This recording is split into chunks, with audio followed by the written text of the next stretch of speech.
Hello everyone welcome to my channel. So यो vlog चाहिँ भाइटिकाको दिनको हो। त्यो दिन चाहिँ मम्मीले मलाई बिहानै उठाउनु भयो र काम गरेको गरेँ।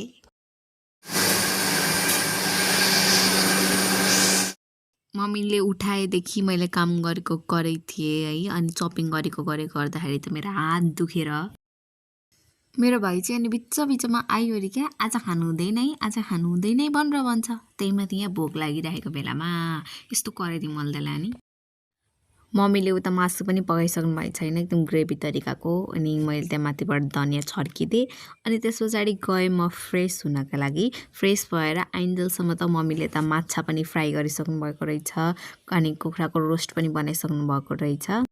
अनि अचार मोल्नको लागि ठ्याक्क रेडी बनाएर राखिराख्नु भएको रहेछ मम्मीले। अनि हाम्रो एउटा दादा चाहिँ आइसक्नु भएको थियो, मिट माई सिस्टर ताइमा, लिटल सिस्टर। अनि हामीले एउटा मिलेर चाहिँ पुज्नको लागि फुलहरू चुट्टायौँ। त्यस पछाडि मैले यो प्लेटमा चाहिँ सप्तरङ्गी टिकाहरू रेडी बनाएँ। अनि रेडी बनाइसकेपछि दुईवटा खाली भाग उब्रियो। अनि कस्तो देखिरहेको थियो, त्यही भएर मैले दुईवटा यो फुल हाल्दै सयपत्री फुल। अनि त्यस पछाडि मम्मीले मामालाई पुज्नुभयो, सुरुमा टिका लगाइदिनु भयो। अनि त्यस पछाडि मैले मेरो दाइ भाइहरूलाई लगाइदिएँ।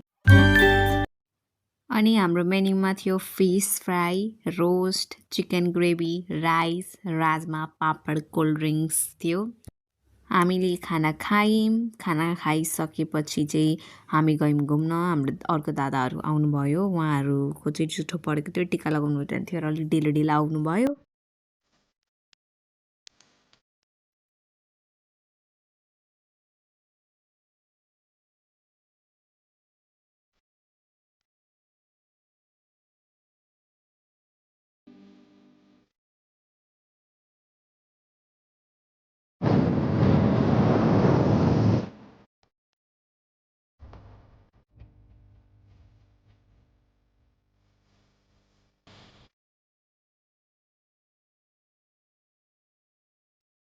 म सोच्दै थिएँ दादाले कता लाँदै हुन्छ भनेर, भरभन्दा लानुभएको रहेछ रासाताल।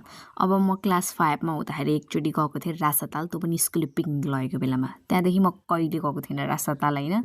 अनि आज 5 वर्षपछि म फेरि जाँदैछु दादाहरूसित।